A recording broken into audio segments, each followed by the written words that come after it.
Hi folks, welcome back to another video.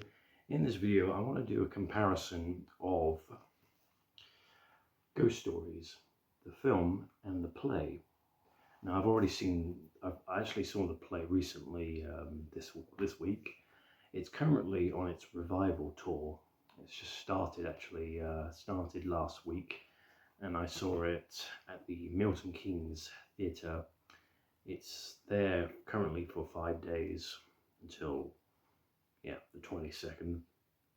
But I had to get the this little companion piece. This is the script, which is an exclusive. I couldn't get it at the merchandise store, so I had to buy it online. But it is by Jeremy Dyson and Andy Nyman, the popular West End play that was just a revolutionary thing. It became a huge, massive success, and it spawned a theatrical movie, a feature-length movie. So I'm basically just going to talk about the comparison between the two. Let's start with the play. Now, I'm not going to talk about any spoilers in this video. If I do that, it will just ruin everything, so it's best not to know. So I'm going to probably read a little bit of it, not too much to give anything away.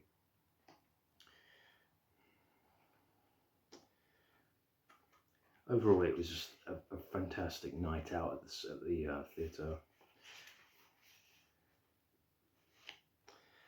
So, as the final curtain rolls down, ladies and gentlemen, please keep the secrets of Ghost Stories. Thank you all, and sleep well. That's what happens at the very end, but it's not a spoiler. It's basically encouraging the audience to keep the secrets of the play to yourself. But if you have seen the film, you probably would know what it's all about. The film stars Andy Nyman as Professor Goodman, also includes Paul Whitehouse as Tony, Alex Luther as Simon Rifkind, and Martin Freeman as Mike Priddle. All main characters only in the whole story. Nobody else, just 4 actors, that's it. In the play, it's different. There have been multiple people that have taken on the role. Andy Nyman himself, who was also the director, actually did play Professor Goodman during the first run of Ghost Stories, which was actually which actually tells me in here. The first run of it was 4th of February 2010 at the Liverpool Playhouse Theatre. And Andy played the role of Professor Goodman. I think when I saw it, the roles were played by, I'm actually going to tell you now. When I saw it at the theatre recently, the roles, I think, of Professor Goodman was played by Simon Lipkin, who did a fantastic job, as well as Tony Matthews, as Gary Cooper as Tony Matthews. So if you don't know what it is all about, it basically revolves around 3 ghost stories, or 3 cases of ghost stories, and they are presented to you by Professor Goodman, and these are all acted out on stage. In the film version,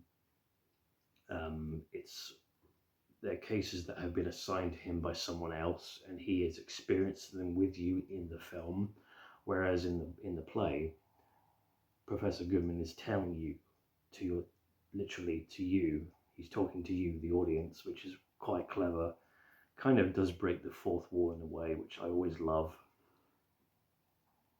So he's a parapsychologist, Philip Goodman, an art skeptic with a mission to debunk the paranormal whenever it occurs. But when he embarks on an investigation of 3 apparent hauntings, 3 cases, as recounted by the night watchman, a teenage boy, and a businessman, Goodman finds himself at the outer limits of rationality and fast running out of explanations. Yeah, I'll never ever forget this. This was just a tremendous experience, and I've wanted to see this for a really long time. It's been out for ages, and it's been adapted all across the world. So Australia, Russia, you name it, all in different languages. I don't know, this It's probably only in English. I found it on Amazon, but it's an exclusive companion to the play, so it's bound to be sold as merchandise when you go and see the play. If you haven't seen the play, go and see it. It is just it's unlike any theatre production you will ever see. It will definitely change the way you see theatre.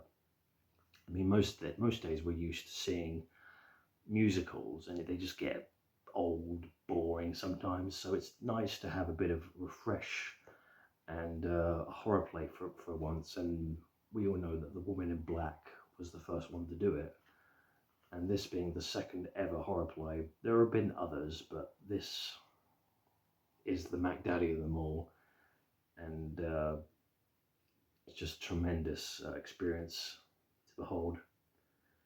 Cryptic in places. There were some bits of it that, well, because I'm a horror fan, and I can always picture the inspirations when I see things. So there were elements in a way that reminded me of Silent Hill, and I'm a big Silent Hill fan.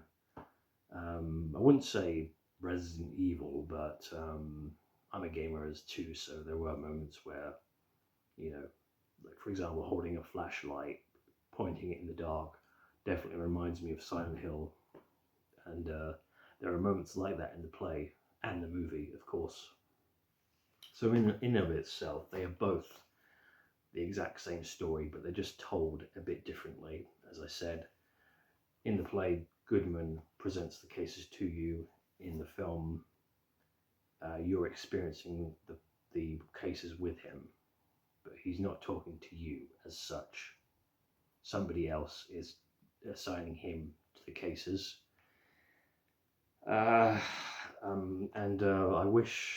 kind of wish that I saw the play first, but I didn't actually. I saw the film first before I seen the play, because this play has not been, it has its runs and then it gets revived over and over again. But when it does, I was waiting for that, for a revival, and finally we got one this start of this year, 2025. Yeah, so it's become a cultural phenomenon, and I highly suggest, if you have not seen it, watch it. Go and see the play first, and then watch the movie. All right. So that's my little run-up of ghost stories, a little comparison between play and film. Hope you enjoy.